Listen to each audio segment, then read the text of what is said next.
18 horas. Notícias de Manaus, Amazonas, Brasil e do mundo. Agora na Mix. Legal, 6 horas 3 minutos em Manaus. Boa noite pra você em 100,7. Você aí na sintonia certa. Vamos juntos até às 7. 18 horas no ar. Eu e ele, Ken Paz. Boa noite, Ken. Tudo bem?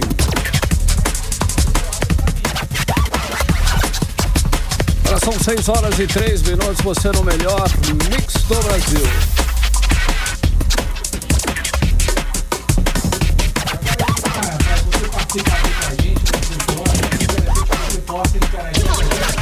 Peraí, quem tá dando problema no microfone. 6 horas e 4 minutos, você no melhor Mix do Brasil, começando 18 horas. Começando pra você mais uma edição do programa 18 horas. Nós estamos querendo saber qual é a sua opinião, hein? Participe do nosso programa 994887592. Está valendo a sua participação. Alô, Ken, tudo bem?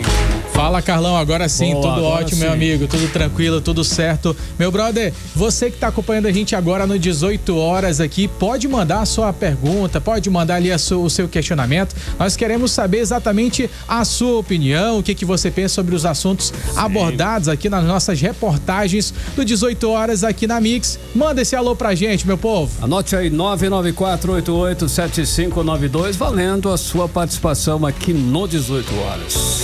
Mix. A gente começa 18 horas agora com os destaques do dia. Ministro coloca a investigação sobre a operação Overclean em sigilo total. Polícia prende suspeito de assassinar jovem palestino após briga em boate de Manaus. Polícia Federal e Polícia Civil apreendem adolescente em Manaus por compartilhar pornografia infantil da própria irmã.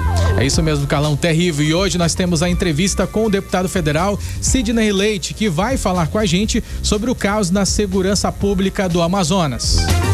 Legal, 6:05, mais uma vez boa noite, obrigado pela sua presença aqui em 100,7. Você vai conferir esses e outros assuntos, os destaques desta quinta-feira, dia 13 de fevereiro de 2025, portanto no ar para você, mais uma edição do programa 18 horas. 18 horas.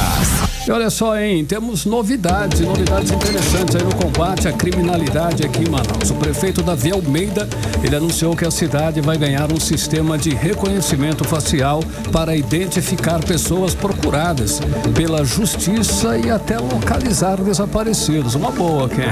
Uma boa, Carlão, que vai revolucionar ali o sistema de monitoramento e com certeza vai ajudar bastante. A ideia é usar essas câmeras, Carlão, de segurança, para elas serem espalhadas pela cidade, incluindo condomínios, comércios e outros estabelecimentos. Tudo com apoio das empresas e também de moradores. O controle desse sistema será feito pelo Centro de Cooperação da cidade, Carlão. Tem mais, hein, Ken? Olha só, ouvintes, a prefeitura já entrou inclusive em contato com o Ministério da Justiça para ter acesso ao banco de dados, banco de procurados, dados de procurados e tornar aí as buscas mais eficientes ainda. E quem tem mais detalhes sobre esse projeto é o repórter André Meirelles, que está aqui conosco em nossos estúdios. Boa noite, André. Esse sistema aí, ele vai cobrir toda a cidade, vai dar uma geral na cidade de Manaus e vai ser uma boa, né, André? Com certeza, Carlão, em toda a capital amazonense. Boa noite pra você, boa noite, Kennedson.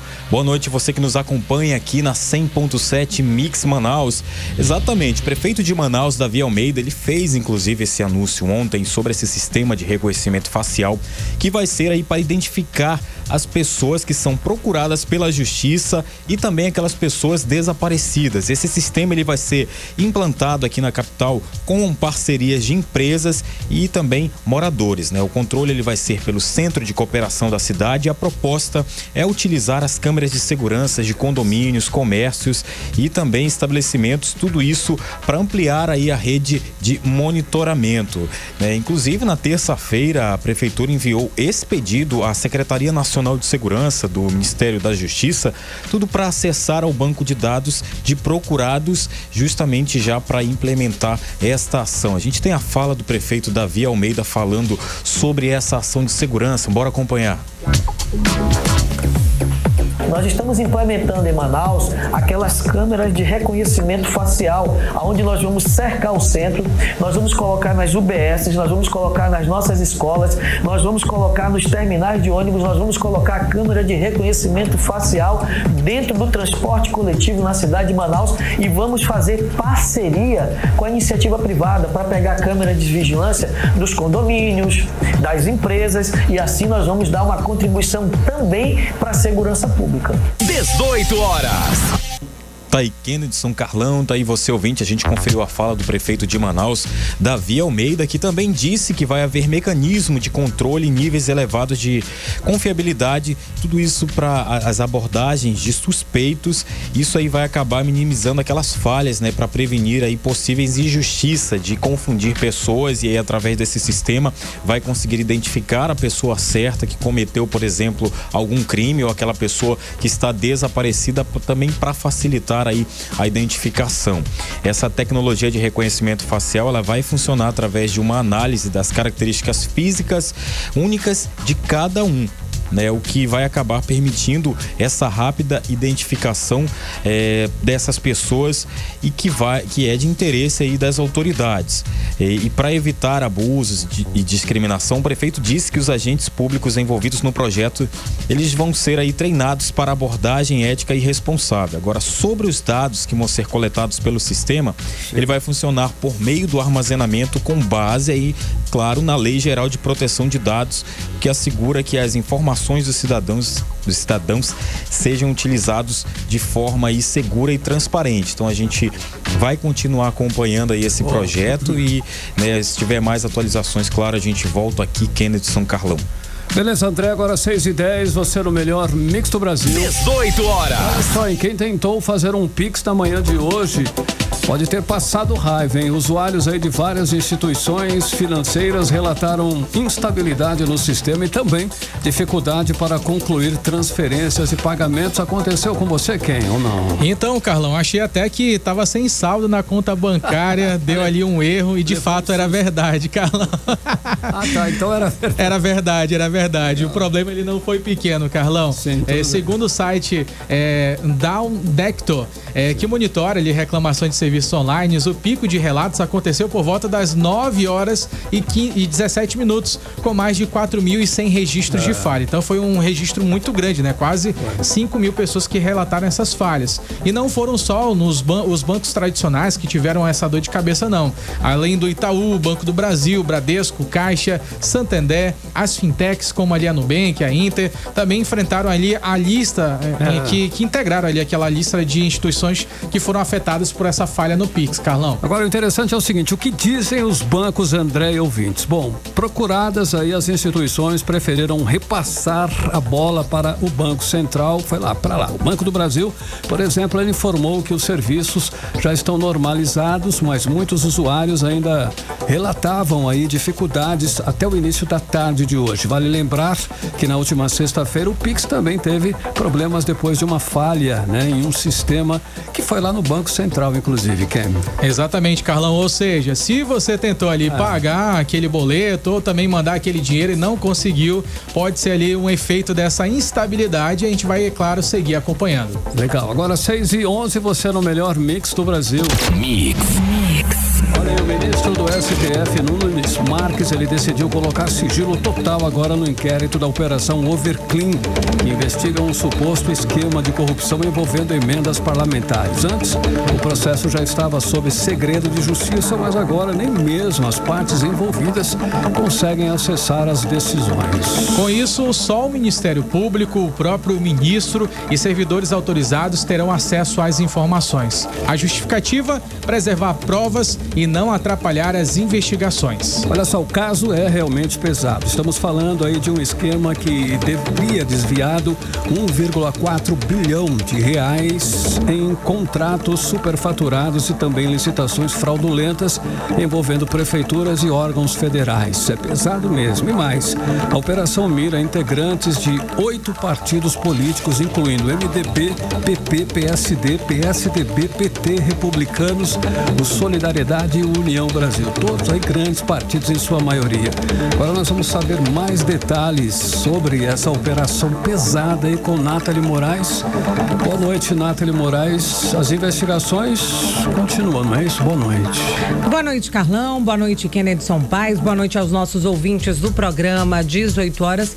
As investigações continuam sim, Carlão. Inclusive, né, elas indicam aí que fazem parte desse esquema, né? Que esse esquema, inclusive, teria ramificação aqui no estado do Amazonas. Essas investigações ainda estão em andamento aí por parte da Polícia Federal. Só para a gente ter uma ideia, a gente falou aí de mais de 1,4 bilhão de reais que eles teriam movimentado aí nos últimos anos, lá na casa do Rei do Lixo, do empresário José Marcos de Moura, mas ele é mais conhecido aí nacionalmente como o Rei do Lixo. Foram apreendidas mais de 100 joias de luxo, tudo encontrado ali dentro da casa do empresário durante a Operação Overclean, realizada pela Polícia Federal no finzinho do ano passado, né, em dezembro de 2024.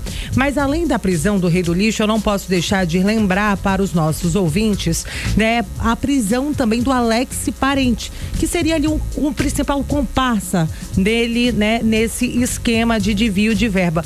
Com ele, só para que os nossos ouvintes consigam ter ideia de quanto que esse esquema movimentava, a Polícia Federal conseguiu ali apreender R$1,5 milhão de reais em espécie, além ali de um jatinho que saía de Salvador com destino à capital federal, com destino à cidade de Brasília. Durante essa operação ficou claro, né, que membros da executiva do partido União Brasil seriam ali as lideranças, né? Seriam a cabeça ali nesse esquema de lavagem de dinheiro. Só que além de tudo isso, eles também conseguiram apurar que esses dinheiros, que todo esse montante aí seria vindo de onde? De emendas parlamentares, que movimentou cerca de 1,4 bilhão de reais. Esse esquema envolve, como eu disse anteriormente, a alta cúpula do União Brasil, inclusive entre os envolvidos aí está o presidente do partido, o Antônio Rueda. E aí, para os nossos ouvintes, né, terem uma ideia, esse grupo criminoso é investigado pela Overclean, aí essa operação batizada pela Polícia Federal. Pelo menos 17 pessoas fazem parte aí desse esquema. Além das emendas parlamentares destinadas às prefeituras, eles também teriam desviado verba ali do Departamento Nacional de Obras contra a Seca. Então tá aí a gravidade, né, de tudo isso. Na casa do Rei do Lixo, como eu iniciei aqui falando, foram apreendidos diversos objetos de luxo, mais de 100 itens, pulseiras, anéis, correntes, joias de marcas, né, luxuosíssimas, de alto padrão mesmo. Eu tô falando aí de Louis Vuitton, de relógios da marca suíça Rolex, carros de alto padrão e além, né, a gente falou aí de um jatinho, mais de R$1 milhão em espécie.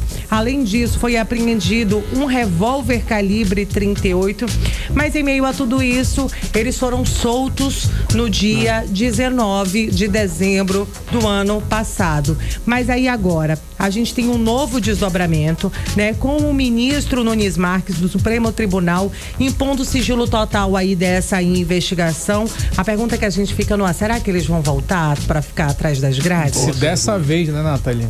E aí a gente reforçar, né, que nesse despacho assinado nessa quarta-feira, né, ali o ministro Nunes Marques, o ministro do Supremo Tribunal Federal, elevou aí o nível de sigilo desse inquérito, né, que antes tramitava somente em segredo de justiça, mas agora com esse sigilo aí ampliado, somente o Ministério Público e o juiz servidor autorizado passam a ter acesso, ou seja, as partes envolvidas ali naquele processo não vão ter mais noção de nada do que está acontecendo e eles podem ser surpreendidos. Até os advogados também, com certeza, Nathalie, os advogados vão ficar bem malucos durante esse processo, né? Mas a gente, é claro, vai seguir acompanhando para trazer as informações para os ouvintes aqui do 18 horas. Kennedson, Carlão, boa noite. Boa noite, Nathalie Moraes, agora 6h17, você no melhor mix do Brasil. Os detalhes do dia no programa 18 horas. 18 horas.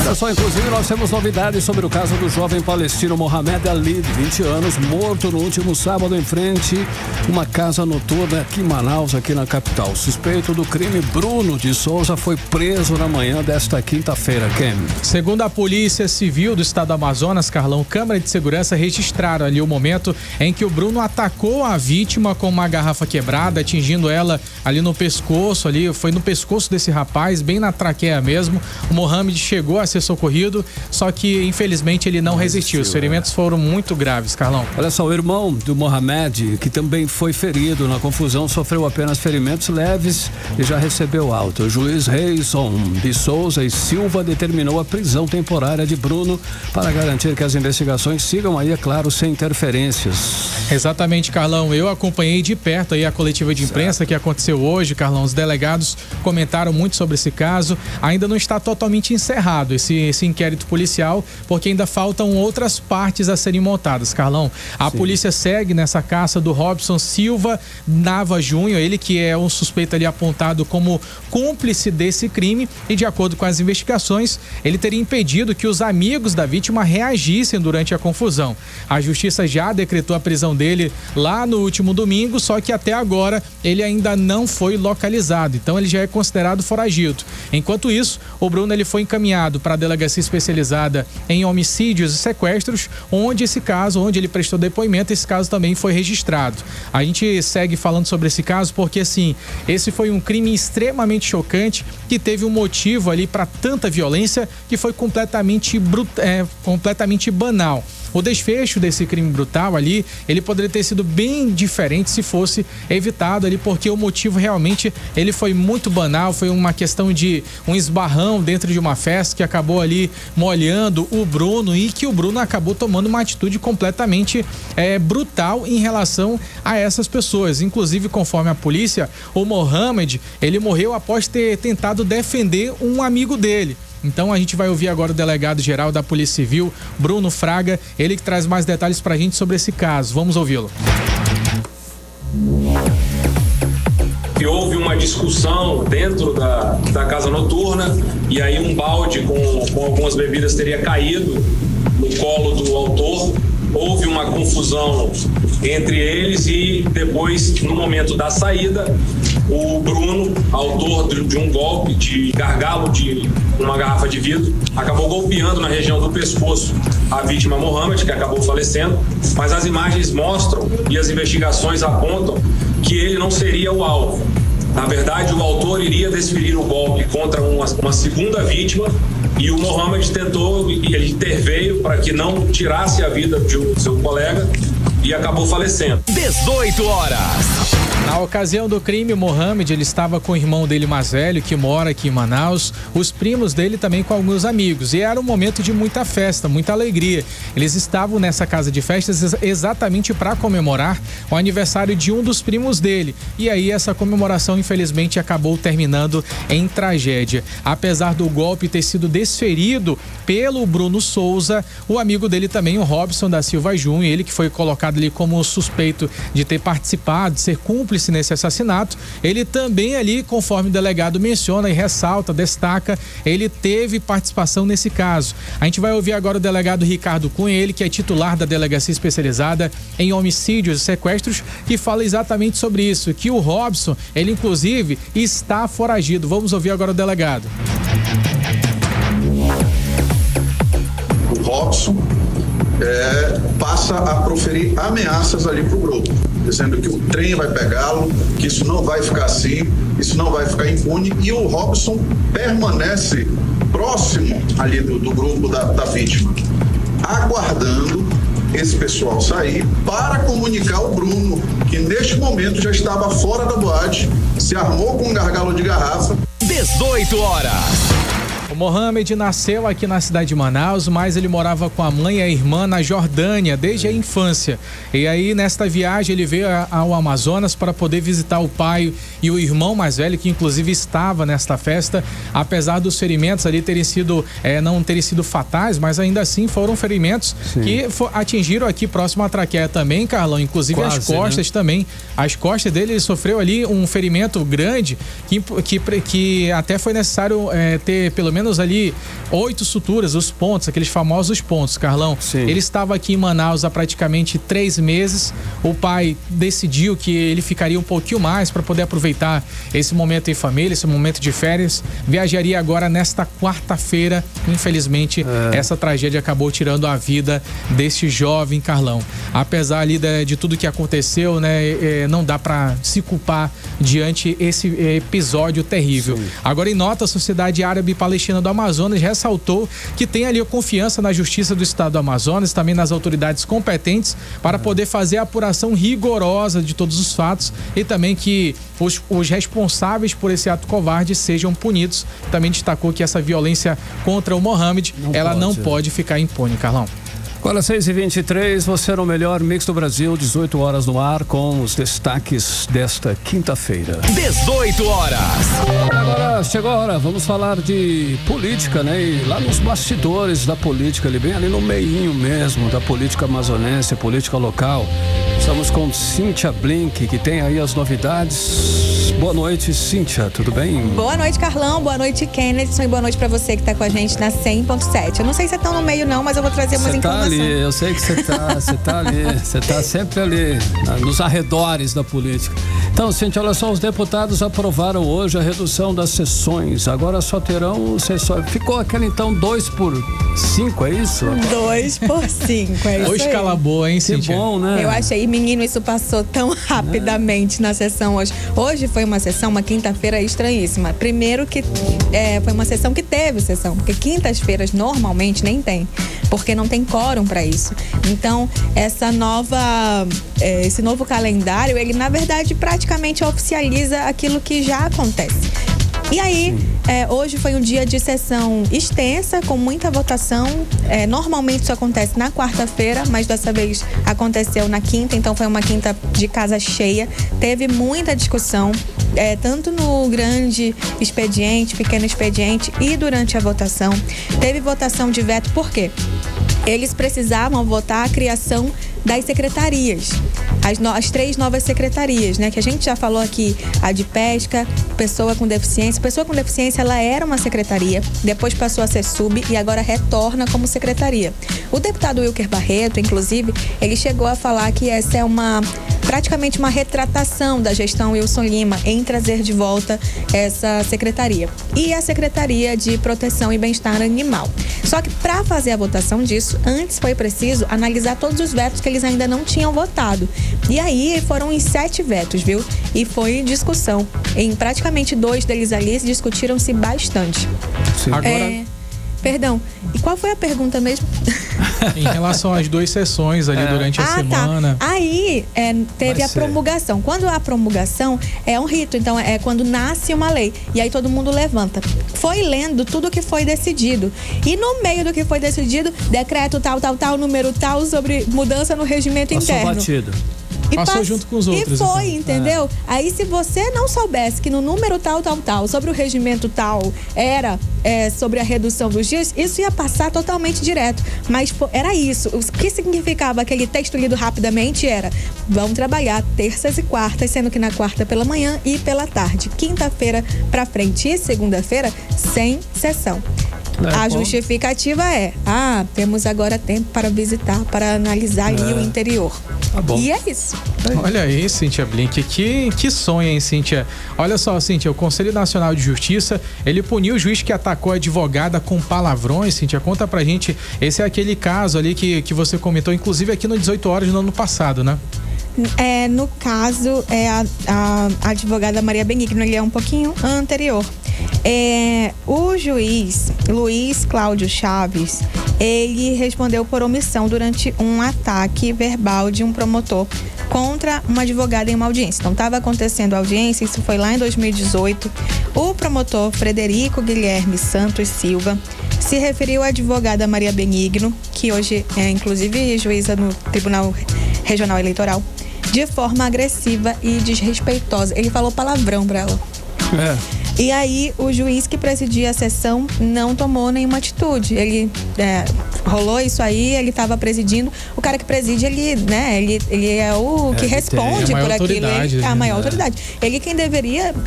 Opa, peraí, né? Exatamente. Bora pro ordem. Isso aqui, na minha sessão, isso não acontece. Mas na dele aconteceu. E aí, o CNJ, Conselho Nacional de Justiça, decidiu na segunda-feira, então, considerar essa falta de atitude do magistrado como uma omissão. E aí a pena é de censura, de impedir o juiz de ser promovido por merecimento. Quando desce o tempo, né, dele ser promovido, ele não vai poder, por conta desse episódio, por conta dessa omissão. E achei que CNJ cumpriu o papel dela. Mas tem um prazo, Blink? Tem um prazo para ser executado ou não? Assim, é uma decisão para sempre? Aparentemente sim, não vou cravar que sim, porque talvez haja algum tipo de recurso. Sim. Mas em nenhum momento a CNJ nessa decisão trata que pode ser revogado isso. E Blink, nós já temos aí a Associação Amazonense dos Municípios que está consolidada aí, né? Mas parece que está tendo aí uma desavença aí. Tem prefeitos e vereadores que estão querendo criar uma nova associação, fazendo assim um racha, né? Isso é possível, Blink? Conta essa história pra gente. É possível e tá rolando. Agora, se essa nova associação vai conseguir o que ela quer, aí são outros 500. O que é que nasceu, né? A nova entidade é a União dos Municípios do Estado do Amazonas. UMEA, eu não sei como fala, mas é assim, UMEA, UMEA. Ela nasce, né, como você falou, Carlão, sim, como um contraponto à Associação Amazonense dos Municípios, a AAM. Nenhuma sigla é legal, tá? Então, se for esse o código de quem vamos escolher, não tá bom. Mas a principal queixa deles é o seguinte, que falta representatividade na que tá aí, né? Que, principalmente quanto à distribuição de recursos federais. Eles entendem que nem todos os municípios são agraciados da mesma maneira ou daquilo que era justo essa divisão. Porque realmente há municípios que são maiores, outros que são menores, mas para eles essa divisão não está justa, não está correta. Então, eles nascem aí com uma outra associação. Vamos criar outra. E aí, essa alternativa, ela nasce com o objetivo de fortalecer esse diálogo com o interior e tudo mais. Agora, o desafio dela é enorme, porque a associação que é conhecida de todos, ela é oficial e tudo mais, mas a gente tem que ver como é que eles vão tomar esse lugar, como é que eles vão conseguir também ter esse status ali de oficial. Verba, né? Tem que ter verba. Exatamente, tem que ter vem da onde isso? Essa credibilidade. Como é que fica? Né? Mas tá nascendo aí, agora vamos ver como que isso finalmente chega a algum lugar, como é que isso vai acontecer realmente, porque é difícil, né, você combater algo que já está ali instituído e com força e que tem a adesão de muitos municípios, mas pode haver uma reviravolta. De qualquer forma, eu acho que é importante a gente ficar de olho nessa nova entidade. Beleza. É isso? Não. Eu quero falar porque hoje, eu fui na Assembleia hoje e eu não sei por que ninguém foi. Quase nenhum jornalista estava lá, sendo que hoje era um dia de pauta super extensa. Os deputados estavam disponíveis, o presidente da casa, deputado Roberto Cidade, falou praticamente que só comigo, virou uma entrevista, né? Era para ser uma coletiva, mas virou uma exclusiva. Só tava você lá. Só estava eu lá, depois apareceu mais gente, mas aí ele já tinha falado. Já era tarde. Ele até perguntou por que eu tava lá, eu falei, eu não sei por que os outros não estão aqui. Mas você conversei com ele, gravei e trouxe para você ver, né? Boa. Olha só. Ele está em risco de perder o cargo lá de presidente, por conta da decisão do Zanin, né, que pediu já para que ele explicasse por que ele foi reeleito, que não poderia, de acordo com o que Zanin entende. Mas aí, Roberto Cidade conversou comigo, vamos ouvir. Eu jamais faria uma coisa que eu não tivesse embasado e jamais deixaria de cumprir uma decisão do Supremo Tribunal Federal. Então, o que aconteceu? No ano passado, várias assembleias foram questionadas pela antecipação. Não se tratava do terceiro mandato, e como tem uma assembleia lá do Rio Grande do Norte, o presidente está no 6º mandato. Está lá, como eu posso. Enfim, e não poderá ser mais. Né? Agora todos já está pacificado isso. A partir de agora todo mundo sabe que só pode ter uma recondução ou na mesma legislatura ou em outra para presidente. Para os demais cargos da mesa diretora você pode participar dos outros cargos naturalmente, sendo que não seja o mesmo cargo por três vezes. Então assim, aconteceu em todos os estados, e 20 estados da federação e 27, né? E alguns com reeleição, outros com mais eleições. Então eu estou tranquilo, acredito no direito, acredito muito na procuradoria dessa casa. Nós vamos prestar as nossas informações e vamos aguardar a decisão do Supremo. 18 horas. Então é isso, ouvimos aí Roberto Cidade sobre essa história dele poder cair da cadeira. Aparentemente ele passa lá e super tranquilo. Eu perguntei desse jeito dele, acredita? O senhor tá com medo de cair da cadeira da presidência? Ele falou que está tranquilo, que a situação dele é outra, não é como o da Bahia. Sim. Mas de qualquer forma eu acredito que há sim uma certa preocupação. De qualquer maneira a gente vai continuar acompanhando essa história. E eu volto com mais informação para você amanhã. Valeu, Cíntia Blink. Agora 6h18, você no melhor mix do Brasil. 18 horas. Hoje é um dia especial, é o dia do rádio, uma data para celebrar a importância desse meio de comunicação que informa, emociona e transforma vidas. O rádio é muito mais, é claro, do que um veículo de notícias e entretenimento. Ele é uma conexão direta com as pessoas, um espaço de voz para a sociedade e um companheiro presente em todos os momentos. E pensando nisso, queremos expressar a nossa gratidão a vocês, nossos ouvintes, que nos acompanham diariamente. Vocês são a razão de nós estarmos aqui. Temos orgulho de fazer parte do seu dia a dia, levando informação, cultura e dando voz a tantas causas importantes no Amazonas. Olha só, no carro, no ônibus, em casa, em qualquer lugar, o rádio continua sendo uma ferramenta poderosa que nos une, nos inspira e nos mantém informados. Ele abre janelas para o mundo, trazendo notícias, cultura e entretenimento para nossas vidas. E nós, no programa 18 horas, temos aí o compromisso de continuar entregando o melhor conteúdo para vocês todos os dias. Então vamos continuar o Dia do Rádio com muita informação e interação. Continue compartilhando suas histórias e os desafios da sua comunidade. Estamos aqui para ouvir, amplificar sua voz e trazer aquilo que realmente importa. Feliz Dia do Rádio para todos. Mix. Agora 6h35 minutos, nós vamos conferir a previsão do tempo e temperatura para amanhã, que já é sexta-feira aqui em Manaus. E é com ela, Vanessa Lima. Previsão do tempo. Nesta quinta-feira, a previsão para a noite é de pancadas de chuva a partir das 8 horas. E a temperatura de hoje ficou entre mínima de 24 graus e máxima de 30 graus. Para esta sexta-feira, segundo o site Clima Tempo, a previsão é de termos um dia de chuva forte, com temperaturas variando entre mínima de 24 e máxima de 29 graus. O clima que predomina durante o dia é nublado, com sol apenas pela parte da manhã. E temos a probabilidade de temporal a partir do meio-dia. Então, é sempre uma boa ideia se preparar para sair de casa com guarda-chuva e evitar áreas de alagamento. Você está ouvindo 18 horas. Legal, 6h36, você no melhor mix do Brasil, 18 horas no ar com os destaques do dia. Entrevista do dia. Muito bem, nosso entrevistado de hoje é o deputado federal Sidney Leite, do PSD do Amazonas. Boa noite, deputado, tudo bem? Boa noite, Carlão, boa noite, Kennedy. Olha só, e boa noite a você que está aí sintonizado na Mix 18 horas. Deputado, o avanço do crime organizado no Amazonas chegou a um ponto crítico, todos nós sentimos isso na pele. O Amazonas é um dos estados mais violentos do país e nós estamos vendo aí as facções dominando o nosso estado dia a dia, desafiando inclusive as forças de segurança, como presenciamos na segunda-feira com aquele foguetório impressionante em toda a cidade e em vários municípios do interior, que todos nós vimos aí, presenciamos e ficamos até horrorizados. O senhor defende uma intervenção federal na segurança pública imediatamente? Qual é a situação que o senhor vê? Deputado.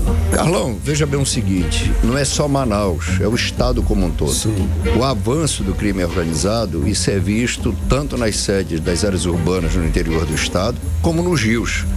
Dados do Instituto Brasileiro de Petróleo e Gás, no ano de 2022, só aqui na região norte, nós tivemos 100 milhões de furto de carga. O grosso no estado do Amazonas e o grosso de combustível. E isso se dá em função do quê? Da ausência da segurança pública. Esses piratas, eles moram nas áreas urbanas dos municípios, mas não há estrutura. A polícia no interior fica muitas vezes mendigando do poder público local, do comércio, uma ajuda de combustível, emprestar uma lancha para poder tentar fazer um trabalho. Você tem município que tem 4 policiais, você tem município que tem 15 policiais, mas nós estamos falando de um município aí com população de 60 mil habitantes. Aí você tem a folga do policial, você tem policial de licença, você tem policial doente. E Manaus não é diferente. Manaus tem um absurdo, né? Que a delegacia fecha às 17 horas. No final de semana não funciona, feriado não funciona, como se o crime tivesse hora, né? Para funcionar. Acontecer, né? Para acontecer. Então nós vivemos esse caos.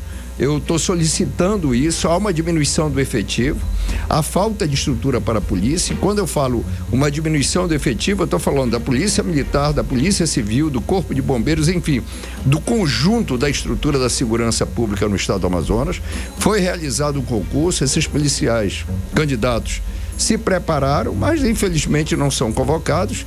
E, por outro lado, o governo não paga sequer a database e a progressão a que esses policiais têm direito. O fardamento também está incluso, deputado, nessa lista aí de valores que não estão sendo repassados? Com certeza. Nós temos um problema muito sério, inclusive, que tem policial que utiliza colete vencido, que é uma coisa muito grave e muito preocupante. Que pode representar um risco para a vida dele também. Representa, né?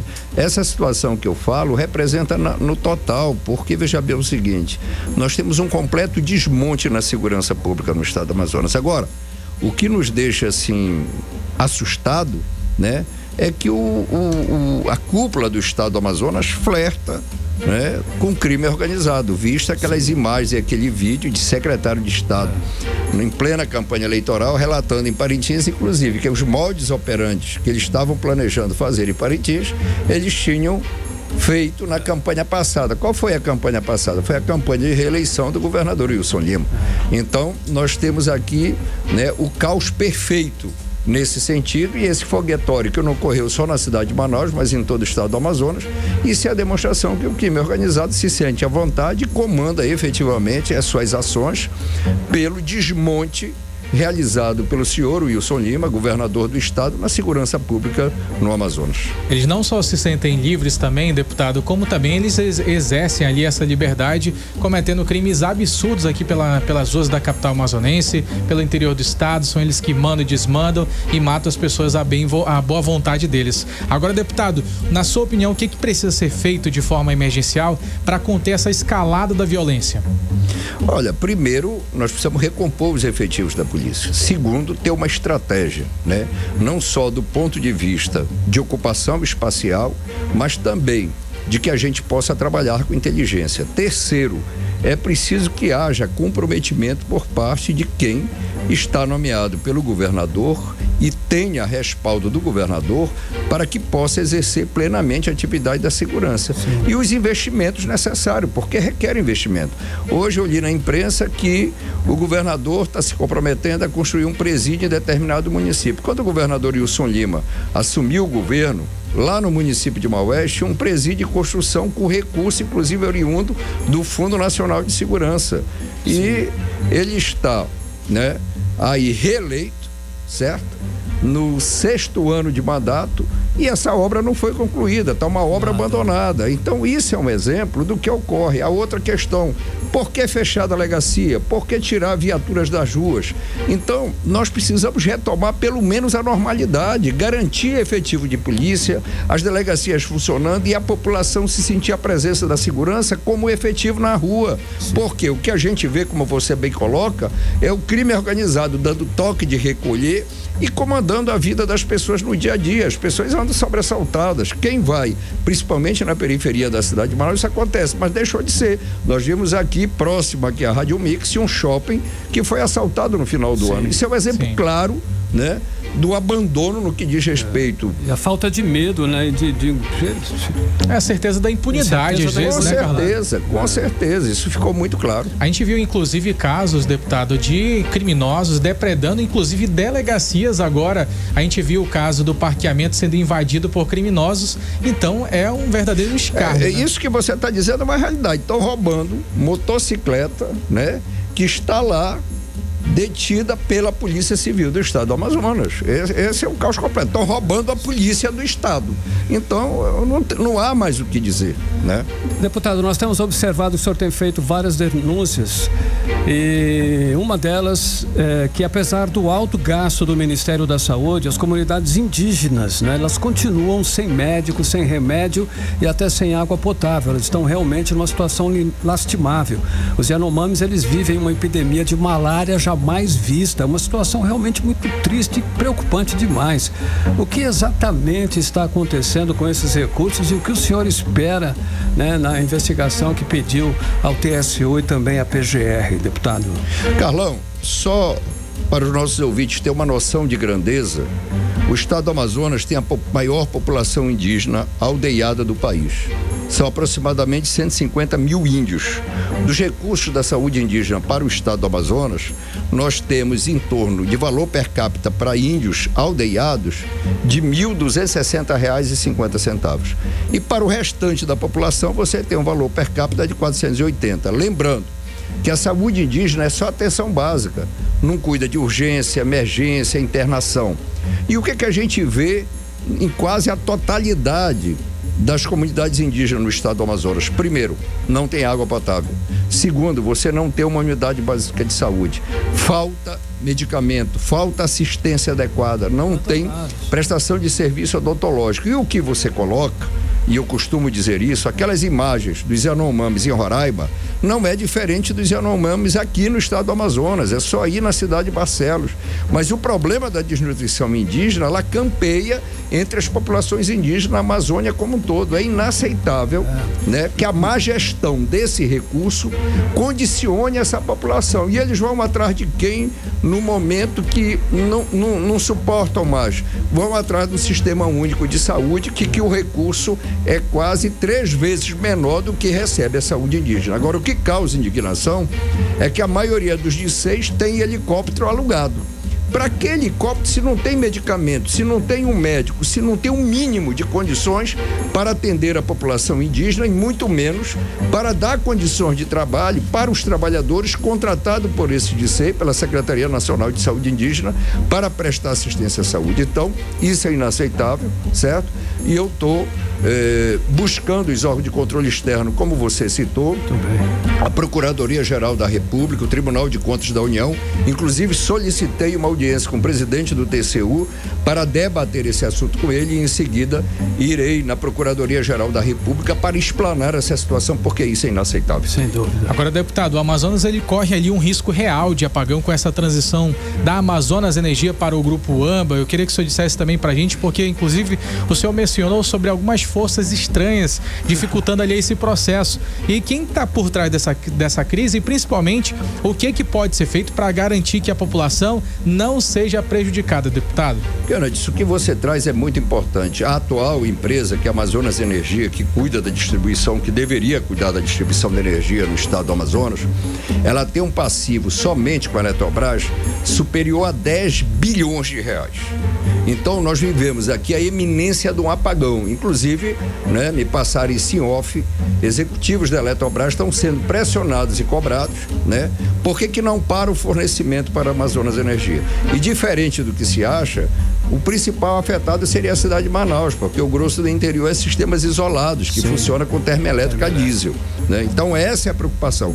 Fora o que nós vivenciamos, a péssima qualidade dos serviços, falta de energia constante, né? As quedas de energia também. De que você tenha uma energia com segurança, inclusive comprometendo, como por exemplo, o resultado de exames que pessoas procuram. Mesmo o serviço particular de saúde, isso altera, né, muitas vezes a qualidade do resultado. Então, nós estamos muito preocupados preocupado com isso, estamos atentos, acompanhando. E aí, eu quero dar uma informação aqui para vocês de primeira mão, Edson e Carlão, que tão logo sejam instaladas as comissões na Câmara, eu já estou aí com o requerimento pronto de uma audiência pública para que a gente possa tratar na totalidade. Porque o que você coloca é o seguinte: por que a ANEEL está criando toda essa dificuldade se o sistema aqui está quebrado, se o governo está buscando um arranjo para resolver a situação e a ANEEL cria empecilhos aonde não há? Sim. Então, como diria a minha avó, nesse pau tem formiga. E a gente sabe, infelizmente, a gente que está no parlamento. Vou dar um exemplo para vocês. Quando a gente chega na Anatel para fazer uma denúncia que a telefonia móvel na cidade de Manaus e boa parte do interior do Amazonas não funciona, que a internet é de péssima qualidade, não parece que você está falando com o diretor da Anatel, parece que você está falando com o advogado de uma das empresas de telefonia. Sim. É assustador. E a ANEEL, vou dar um exemplo para vocês, quando rompeu esse cabo aqui, e que até hoje a gente não sabe se rompeu ou se não rompeu, porque nunca viera a público esclarecer, mas interrompeu o fornecimento de energia para Iranduba e Manacapuru, certo? Quando eu procurei a ANEEL parece que estava assim como Relações Públicas da Amazonas Energia, e eu fui para cima. Por quê? Porque esse interrompimento de energia aconteceu numa sexta-feira, no final da manhã. A Amazonas Energia só foi se pronunciar numa segunda-feira e a população de Manacapuru sequer tinha um grupo gerador lá para funcionar o sistema de água e pelo menos água ter nas casas e garantir energia no hospital do município. Então, nós temos aqui N problemas no sistema de energia de distribuição no estado do Amazonas, é inaceitável. Nós estamos acompanhando isso de perto, certo? Por quê?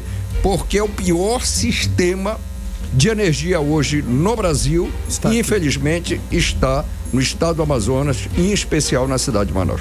Deputado, o senhor tem defendido que o governo federal leve em conta o chamado custo amazônico, que é de extrema importância para nós aqui, para a liberação de verbas para obras no estado. Na prática, como essa diferença de custo tem impactado as prefeituras do interior? O senhor que está em Brasília como deputado federal certamente saberá nos responder.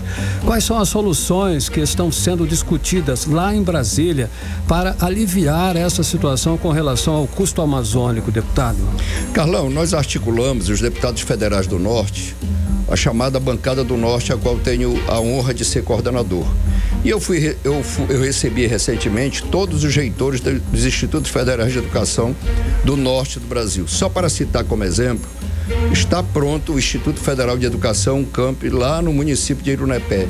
Essa obra custou 58% mais caro que se fosse construída em qualquer outra região do país. Por quê? Por causa da logística. Então, isso é um exemplo claro. Então, nós tivemos uma vitória agora no Ministério da Educação, que fez uma recomposição para o transporte fluvial. E qual é a nossa luta, né? Por exemplo, o estado do Amazonas, boa parte dos pacientes que são removidos no estado é via fluvial, por ambulâncias. Mas não há um programa do governo para isso. Esse custo que a gente fala em relação à merenda escolar, por exemplo, a custo de medicamento, a custeio na saúde e na educação, esse valor não aparece. Então, a nossa luta é pela essa recomposição e, no segundo momento, pelo investimento. Então, nós estamos trabalhando em várias frentes, trabalhamos isso na LDO, na Lei de Diretriz Orçamentária, e agora vamos trabalhar no que diz respeito à lei para que a gente possa buscar corrigir essa desigualdade que é imposta a nós que vivemos na Amazônia, porque, Carlão, veja bem uma coisa, todo mundo quando fala de Amazônia enche a boca, né? Certo. Que é uma coisa linda, uma coisa maravilhosa, mas nós temos os piores indicadores de saneamento básico, nós temos os mais altos índices de déficit habitacional do país. Só para citar, vamos pegar Manaus, a média nacional é de 12%, Manaus é quase 25% de déficit habitacional. Nós temos mais de 1,5 milhão de pessoas que moram na Amazônia que sequer têm acesso à energia elétrica. Nós temos os piores indicadores de internet para ficar por aí. Então, não é justo que a gente seja tratado como brasileiro de segunda categoria. A nossa luta é para corrigir essa distorção e aproveitar que está vindo aí a COP30 e mostrar que, além da questão da biodiversidade, aqui na Amazônia vivem homens, jovens, mulheres e crianças, certo? Que têm o direito de viver com dignidade, porque eu compreendo o seguinte: não há nenhuma incompatibilidade do desenvolvimento sustentável de forma racional, com desenvolvimento econômico e a sustentabilidade ambiental. E o que mostra para nós que o que é inviável é a miséria e a pobreza, porque isso cria as condições necessárias e torna a biodiversidade vulnerável, haja vista que nós temos uma população que está em plena miséria. Então, essa é uma preocupação nossa, que ela não é isolada somente na melhoria do financiamento para melhorar as políticas públicas, seja pelas prefeituras, pelos governos do estado na Amazônia, mas que a gente possa também ter esse equilíbrio de qualidade de vida, de desenvolvimento humano, como também a questão da sustentabilidade ambiental. Ok, antes de você fazer a última pergunta, eu gostaria de fazer uma pergunta para ele um pouco fora do contexto, mas dentro do assunto. Deputado, o presidente Lula, ele deu declarações apoiando as pesquisas de petróleo na Foz do Amazonas. Eu gostaria de saber muito qual é a sua opinião sobre isso, um assunto importante demais. Carlão, nós somos favoráveis. Primeiro, uma correção, né? Se Sim. isso ocorrer, essa exploração não será na Foz do Amazonas. Okay. Ela está a mais de que quase... um pouco longe, distante. Está quase aí a 500 quilômetros da margem equatorial dessa região. Boa. Segundo, essa autorização não é para que a Petrobras amanhã comece a explorar petróleo. Sim. É para que ela possa fazer a prospecção necessária, que aquilo que diz a pesquisa, identificar que realmente há petróleo suficiente e viabilidade econômica para explorar. Terceiro, o IBAMA, que o presidente Lula falou da lenga-lenga, está há mais de 10 anos analisando esse processo. Será que em 10 anos ainda não deu para concluir isso?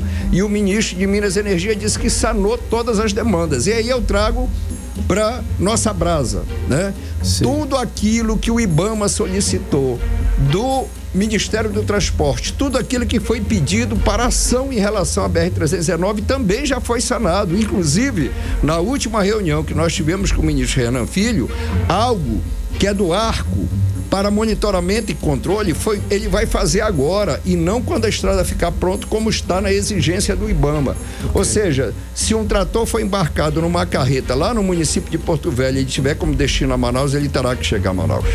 E o Ministério do Transporte já disponibilizou orçamento e recurso para o Ministério da Justiça, porque isso é uma das condicionantes da licença prévia da BR-319 para a construção de um arco com uma estrutura física próxima ao Maitá e ao Careiro Castanho, para abrigar a Polícia Rodoviária Federal, a Polícia Federal e os órgãos ambientais.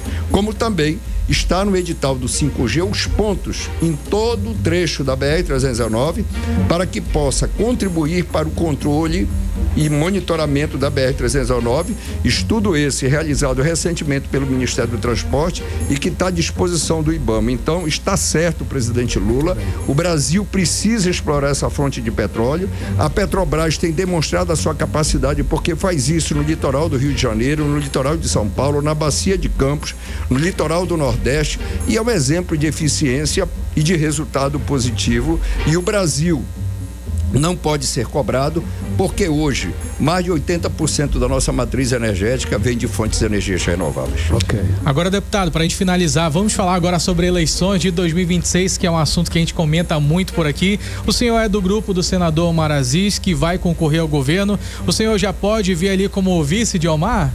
Não, eu acho que isso é uma questão que tem muito tempo para se dialogar, conversar. Você sabe que uma eleição majoritária, ela passa por muita articulação, por fortalecimento. Eu entendo que o Omar, além de ter sido governador do estado, é um senador que tem muita experiência.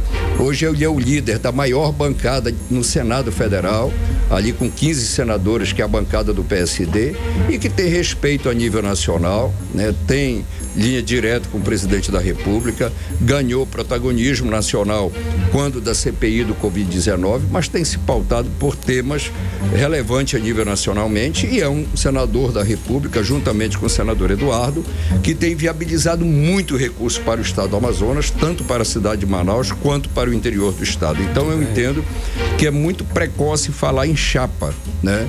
É óbvio que tem se conversado, tem se dialogado com lideranças e com setores diversos da sociedade amazonense.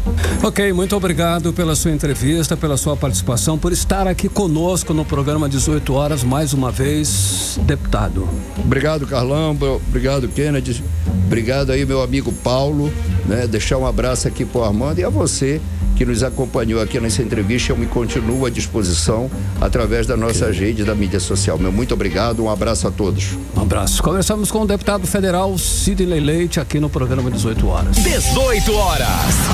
Olha só, um aumento na tarifa de ônibus pode ser barrado após o anúncio do reajuste da passagem de R$ 4,50 para R$ 5. O Ministério Público do Amazonas entrou com uma ação civil pública para suspender o aumento que está previsto para entrar em vigor sábado.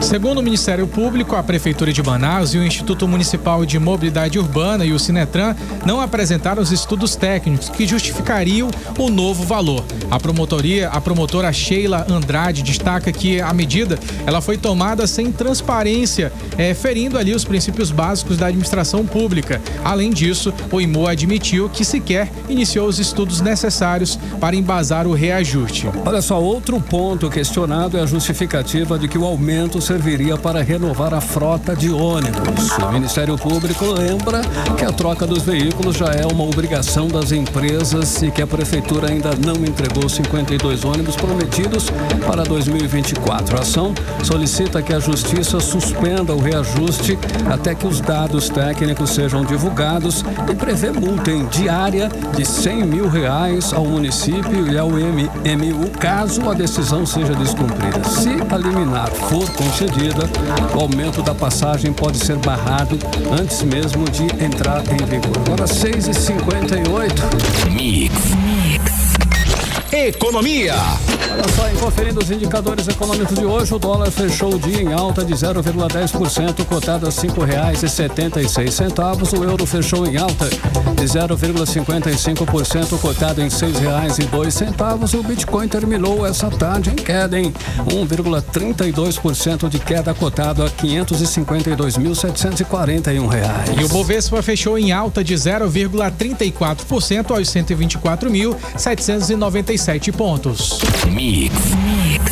18 horas. Rapidinho, giro esportivo. Fim da invencibilidade para a Onça. O Amazonas Futebol Clube entrou em campo pela ida das quartas de final da Copa Verde, mas teve sua sequência quebrada pelo São Raimundo de Roraima e perdeu, olha só, por 2-0, hein, Ken? É isso mesmo, Carlão. O jogo começou ali truncado aos 17 minutos do primeiro tempo. Veio ali o primeiro grande baque. O zagueiro Wellington levou o cartão vermelho, deixando o time com 1 a menos. Com a desvantagem ali numérica, o São Raimundo ali, que teve vantagem na realidade, soube aproveitar e também marcou com o Railson, já nos últimos acréscimos ali da primeira etapa. Já na volta do intervalo, o Maico ampliou e decretou 2-0 para os donos da casa. Olha só agora, hein? A Onça Pintada terá que rugir alto na Arena da Amazônia. O jogo de volta acontece no dia 26 e o desafio é grande.